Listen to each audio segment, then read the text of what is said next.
Recentemente foi implantado no Brasil o Sistema Nacional de Informações de Registro Civil, o SIRC, que tem a intenção de reunir em uma mesma base de dados informações importantes do cidadão brasileiro, como a certidão de nascimento, de casamento, de óbito, de registro civil, além de dados de cartórios de todo o país.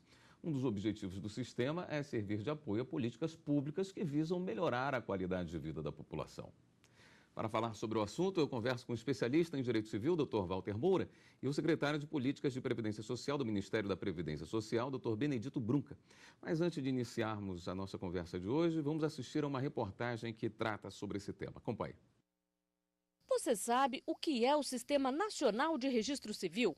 O SIRC, como também é conhecido, tem como objetivo principal erradicar o subregistro no país, além de uniformizar as informações sobre nascimento, casamento, óbitos e natimortos. O sistema terá uma base de dados própria, o que vai facilitar a troca de informações entre os cartórios de registro civil espalhados pelo país e também possibilitar o envio destes dados a outros órgãos públicos.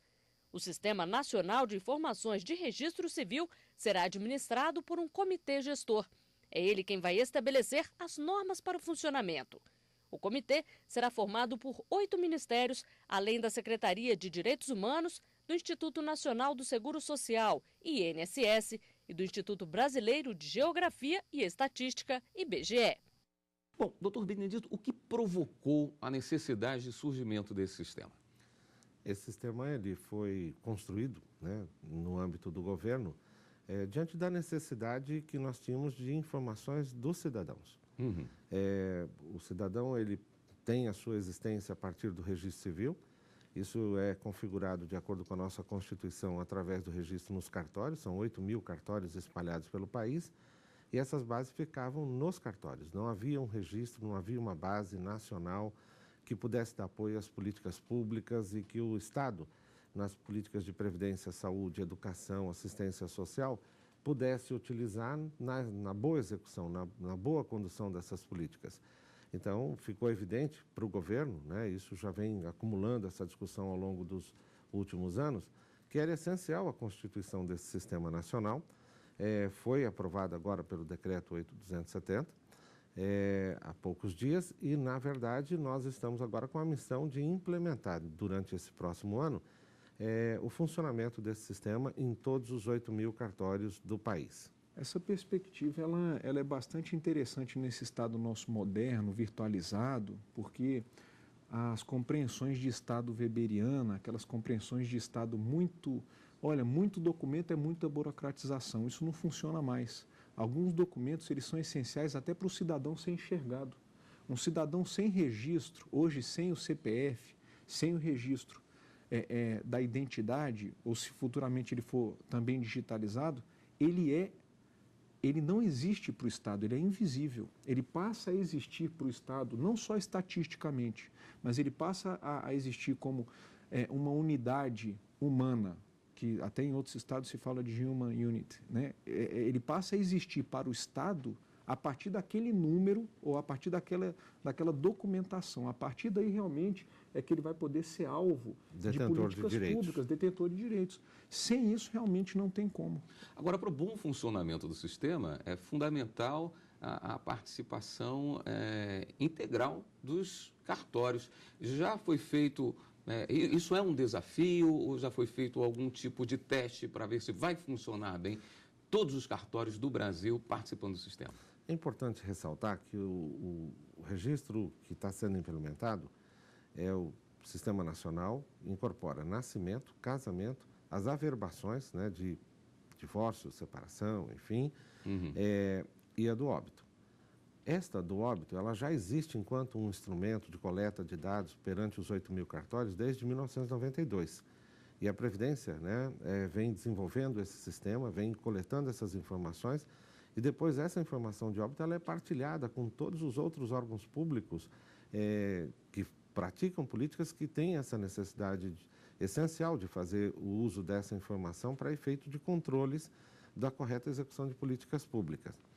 Então, a experiência relativa ao óbito, ela já existe, já é precedente, já tem uma experiência que o INSS e a DataPrev, que é a empresa que gere esta base de dados e desenvolve o software para poder coletar essas informações, já tem essa experiência. Por isso, inclusive, o novo decreto estipula que o INSS é um dos órgãos gestores da execução dessa política, porque ele tem capilaridade e tem presença nacional para poder conduzir esse trabalho, e a Dataprev é a empresa que foi selecionada para poder prover o sistema. O sistema já existe, ele já estava em teste em 43 cartórios espalhados pelo país já há algum tempo, coletando esses dados, e nós temos a condição de, através da deliberação do comitê gestor, fazer o estabelecimento dessa etapa agora de implantação. Quer dizer, só uma ampliação da quantidade de informações sobre o indivíduo que irá chegar. Exatamente. Antes a gente recebia só de óbito e agora nós vamos passar a recoletar nascimento, casamento e as averbações,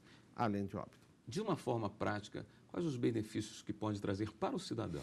Bom, nós vamos ter um aumento, é claro que não se elimina, mas um aumento considerável na segurança da identificação de um indivíduo em âmbito nacional. Se eu tinha uma uniformização nacional e segura de óbitos, era muito provável que eu não conseguiria morrer 2 vezes. Isso parece uma brincadeira, mas morrer 2 vezes pode sinalizar, em algumas circunstâncias, uma fraude, por exemplo, em um contrato de seguro. Agora, infelizmente, no Brasil, é possível que haja, é claro, mediante mecanismos de fraude, fraudulentos, de pessoas que querem obter benefícios indevidos, a pessoa pode nascer 2 vezes. E como que é isso? É exatamente pela falta de unidade ou de uma base comum que se comunique com os registros feitos do Oiapoque ao Chuí, de leste a oeste, que é possível, sim, que uma pessoa consiga obter documentos de nascimento e depois as consequências dele, o CPF, o RG, uma carteira de trabalho falseadas. Uma é a real, com o nome que ele nasceu, de batismo e etc., e a outra que ele espelha em um cartório de um estado, de uma unidade muito diferente, que eles não vão se comunicar. Essa fraude é o que a gente escuta bastante em jornal, que ela pode ser uma fraude praticada, seja num particular, num contrato de locação, a pessoa quer omitir o histórico dela de débito, ela cria um CPF falso, uma vida paralela, ou pode acontecer na Previdência, ou até em outros órgãos e benefícios de políticas públicas, como esses programas públicos de renda federais, estaduais e municipais, e também no caso da Previdência. É muito comum a gente assistir, infelizmente, no jornal, que a nossa Previdência ainda estou tomando como exemplo, mas as fraudes são em todas as áreas com esse vácuo que tem de base segura. Sim. E essas fraudes que a gente escuta no jornal, elas vão poder ser reduzidas consideravelmente a partir do momento em que você tiver uma identificação de que a pessoa vai diminuir o campo de criação de fraude. Claro que a fraude não se elimina. Se for criado um documento que seja digital ou virtual, é claro que existe o hacker que vai criar as formas paralelas. Mas as mais simplificadas que ainda existem, elas vão praticamente desaparecer. Eu acho que é relevante complementarmos o seguinte aspecto. A criação de um sistema nacional, ele tem todas essas dimensões que foram expostas. Mas, acima de tudo, ele vai possibilitar uma melhoria da execução da prestação de serviço à população. Né? Porque nós temos a necessidade de reconhecer as pessoas, o cidadão, e, a partir disso, está identificando de maneira correta. Por exemplo, hoje nós temos o salário maternidade, né? E para poder obter o salário maternidade, a pessoa, depois do nascimento de uma criança, tem que pegar e trazer a certidão de nascimento até uma agência do INSS e, posteriormente, no caso de ser um contribuinte individual, um trabalhador rural, uma trabalhadora rural, e obter o benefício. Ora, com a base nacional, nós podemos começar a pensar em formas diferenciadas de reconhecer esses direitos, porque se um beneficiário, contribuinte individual, né, uma mulher, tem uma criança e vem para nós a informação de que ela teve um filho, eu já sei que ela tem contribuições, ela existe e, portanto, eu posso reconhecer direitos independente da chegada dela até uma unidade do INSS. Vou dar um exemplo que é recorrente e é recente. No caso do INSS, já vem fazendo uma tomada de decisão de comunicar por carta às pessoas que completam 65 anos o homem ou 60 anos a mulher e mandamos uma correspondência para dizer, você já atingiu a idade necessária, você tem o tempo de contribuição, tem a carência e nós simulamos aqui um tempo de contribuição para o seu benefício. Caso queira confirmar o requerimento desse benefício, ligue para 135 ou vá até uma unidade do INSS para poder concretizar esse benefício. Isso que a gente faz para a aposentadoria por idade, porque a gente tem uma base de dados, nós podemos começar a ampliar para outros tipos de benefícios, como o caso da situação do nascimento, no caso do salário e maternidade, da pensão, porque além de um detalhe importante que também teve na alteração do decreto, é que nós recebíamos o dado de óbito depois de 45 dias aproximadamente. E agora está estabelecida uma possibilidade concreta e negociado isso com os cartórios, de que isso possa ser transmitido online.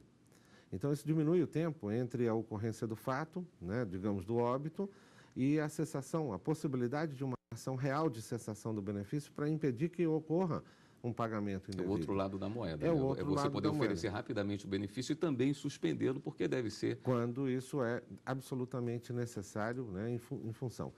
Sem informação, nós não temos como agir. Com informação, nós temos condições de preparar melhor o serviço que podemos prestar aos cidadãos. Agora, essa quantidade de dados enorme, logicamente, nos faz pensar no risco que é você ter esse retrato do Brasil todo pronto em um canto. A gente sempre pensa no hacker, pensa no vazamento dessas informações. Eu queria falar com os senhores um pouquinho sobre a importância da segurança desse sistema. Mas nós vamos deixar para o próximo bloco. Nós vamos fazer um rápido intervalo e voltamos já com o programa Fórum.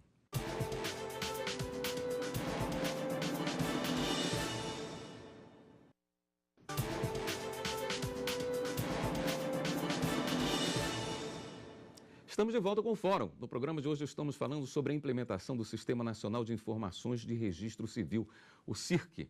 Bom, recentemente nós tivemos algumas situações de invasão, né, até de outros países, informações que deveriam estar apenas aqui dentro do Brasil. Então é muito comum que se pense que a quantidade de informações que esse banco de dados trará pode chamar a atenção, pode ser muito visado. Um ambiente propício para ilícitos. Exatamente. Quais são os cuidados que já estão sendo tomados para que não vazem informações desse banco de dados tão rico? Bem, nós podemos dizer que temos outros bancos de dados, né, de importância equivalente, como o Cadastro Nacional de Informações Sociais, o CNIS, que tem 180 milhões de registros de pessoas registradas, né, trabalhadores ativos, que inclusive alguns já faleceram, enfim, e que são bilhões de registros de vínculos, remunerações, e tudo isso é devidamente armazenado com graus de segurança compatíveis com as melhores práticas existentes no mundo. E como toda melhor prática, ela sempre tem que estar voltada para um completo aprimoramento e sempre uma atualização visando evitar qualquer tipo de risco dessa natureza. O fato de existir um risco, né, obriga o Estado a tomar precauções para que ela possa ser coibido qualquer tipo de vazamento de informação e qualquer tipo de acesso indevido a essas informações. Mas as informações agregadas, seja ela do âmbito do CNIS, né, o Cadastro Nacional de Informações Sociais, dos vínculos laborais e remunerações, como as do SIRC, em relação a registros civis de nascimento, casamento e óbito, elas são essenciais para qualquer tipo de execução de política pública para um Estado moderno, um Estado que se propõe a responder de uma maneira mais positiva e célere às demandas da sociedade. Para o cidadão, nós temos uma proteção constitucional e civil muito enfática no país de proteção à personalidade e aos direitos da personalidade. Essas informações, elas são, de certa forma, informações sensíveis, que podem ser realmente utilizadas para outras finalidades que não as finalidades que a gente espera da lei, atos lícitos. Todavia, há uma peculiaridade nesse registro do sistema que nós estamos comentando, que são fatos que estão disponíveis em cartório, são fatos que são públicos por determinação legal.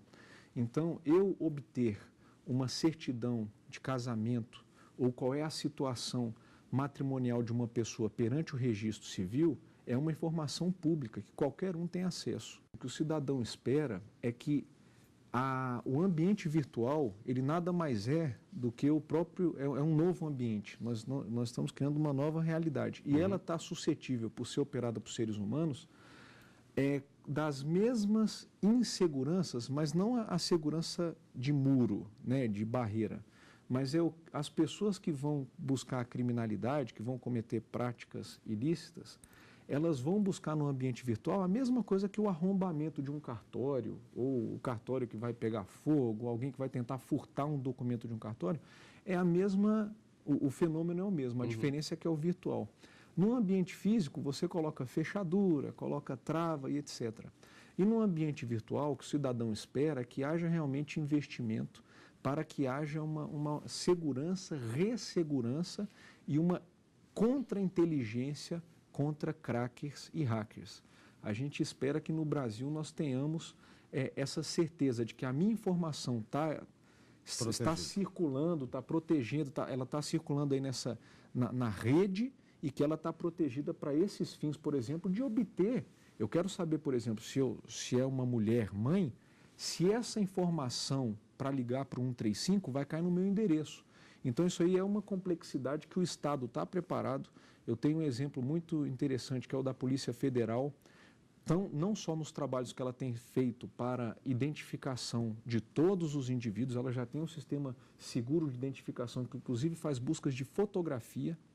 Ela consegue fazer identificação, inclusive, de fotografias para chegar na pessoa, independentemente do registro civil, e também dos passaportes. Nós temos realmente um sistema internacional em que os passaportes, eles transitam mundo afora e na unificação que tem sido feita em vários pactos, em vários acordos internacionais, que é o que o senhor mencionou em relação à qualidade ou protocolos de segurança que são feitos em aduana, eu acho que já existe no mundo padrões de segurança que o Brasil pode segurar e o cidadão brasileiro ele tem expectativa que seja feito assim. Foi citado pelo Dr. Walter dois aspectos que, em geral, quando não existe uma base centralizada, as perdas são irremediáveis. Ele citou incêndio e eu acrescentaria também a inundação, que está, infelizmente, muito frequente em algumas regiões do país. Verdade.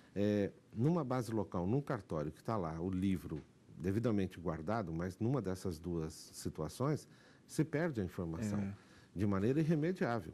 Então, a obrigação do Estado de obter esse tipo de dado é também uma maneira de proteger o cidadão, porque se o dado está numa base nacional devidamente configurado, esses dois eventos não trarão uma perda significativa a esse cidadão, porque ele pode recuperar essa informação com o grau de segurança que a lei está assegurando e a estrutura agora desse sistema nacional também trará. Em termos práticos, me perdoe, você tira aquele armazenamento físico local e você na área virtual você tem a chance do backup, que protegido. Também faz parte dos protocolos. Então você tem aquilo registrado de modo imaterial. Pode vir o que vier que ele vai estar armazenado de modo seguro. Mas o cidadão comum não terá direito ao acesso a esses Mas, dados, de qualquer né? forma, o cartório, que é o responsável por o armazenamento, enviar, ele pode ter acesso a essa informação reversa. Porque se acontecer uma fatalidade dessa e o cartório necessitar, como ele é o gerador da informação, o cartório pode obter... Quem mais vai ter acesso a esse banco de dados? Na verdade, o banco de dados ele é destinado para o conjunto de execução de políticas públicas. Nós podemos ter uma série de utilização, mas a utilização vai ter que estar resguardada pelo nível da execução das políticas públicas que são imprescindíveis o acesso a essa informação. E para evitar e coibir qualquer tipo de ocorrência de ilícito, como foi mencionado anteriormente. E para o cidadão também, essa questão do acesso, o que muda para mim? Não muda nada? Será que só vai aumentar o controle sobre a minha vida?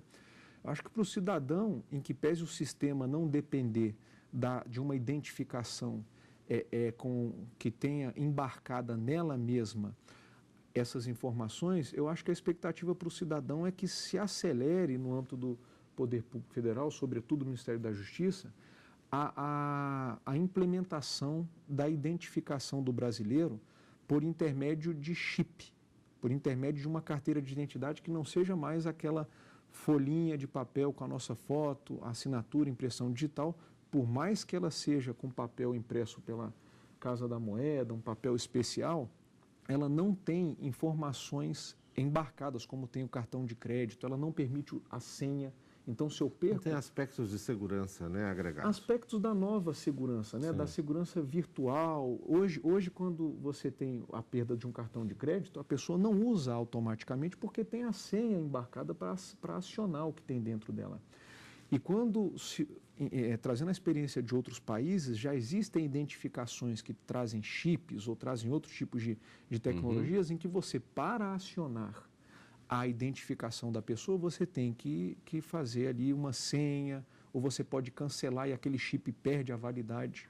Quando você perde uma carteira de identidade, não necessariamente ela vai perder a sua validade de documentação. Então, a pessoa corta aquele meio nas físico, fraudes, né? Aquele meio físico, a pessoa corta, substitui a foto e usa ela para tentar abrir um crediário, para tentar fazer um contrato malicioso. Quando você tem a identificação que já é na tecnologia da Polícia Federal, com chip, que é a tecnologia do passaporte, você consegue acionar os órgãos ou as entidades que vão processar aquela informação de bloquear aquele chip específico. Então, isso daí, do ponto de vista do cidadão, quando um passaporte é roubado aqui no Brasil e ele tem aquele chip, imediatamente aquele chip vai ser bloqueado nas fronteiras. Então, isso aí muda para o cidadão. Esse banco de dados que está sendo criado vai ser alimentado pelos cartórios, como o senhor já disse. Sim. Mas, num primeiro momento, ele pega as informações que já existem nos órgãos que farão parte, nos ministérios, cada um chega com as suas informações? Não, as informações elas são originárias dos cartórios, é a base. A única base de dados anterior, que é a de óbitos, que já existe, e existe porque os cartórios anteriormente já cumpriram a obrigação legal de enviar, essa será, claro, apropriada por esse novo cadastro. Então, o de óbitos, a gente já tem dados seguros desde 1992. Agora, do nascimento, casamento, será constituído a partir da implantação e desse cronograma que o comitê gestor vai informar, e ela não vai recuperar informações todas existentes no cartório, mas a partir de agora, implantado o sistema, vai passar a coletar essas informações de modo que se torne seguro todo esse processo, né?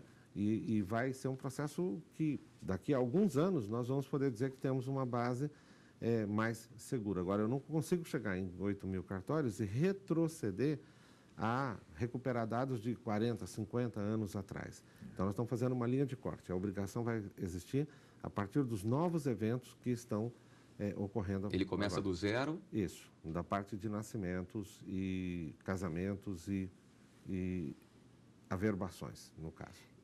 Existe uma necessidade de alguma adequação para o recebimento dessas novas informações? Tem um custo a mais, alguma coisa? Não, assim? todos os... E se o cidadão também vai ter alguma... O cidadão continua se relacionando só com o cartório, Sim. ele vai partir a se relacionar com o cartório é o ponto de conexão. Isso. Então, o cidadão não tem que tomar nenhuma providência. Diferente do atual. Exato. Então, o cidadão ele tem que se comunicar ao cartório, fazer os registros de nascimento, casamento, averbações e óbito, e é o cartório que tem a obrigação de repassar as informações ao CIRC. E a partir deste repasse, nós vamos centralizar e criar a base nacional. E na medida em que seja necessário para executar a política pública, ela será compartilhada dentro dos critérios legais para os órgãos que são responsáveis pela execução de políticas públicas de maneira adequada. Muito bem. Bom, estamos chegando ao fim do programa de hoje. Eu conversei com o especialista em Direito Civil, Dr. Walter Moura, também com o secretário de Políticas de Previdência Social do Ministério da Previdência Social, Dr. Benedito Brunca. Se você quiser rever esse programa, é só acessar o site da TV Justiça, www.tvjustiça.jus.br. E você também pode ajudar a nossa equipe a fazer o fórum. Envie e-mail para fórum@stf.jus.br. A gente tem um novo encontro na próxima semana. Até lá!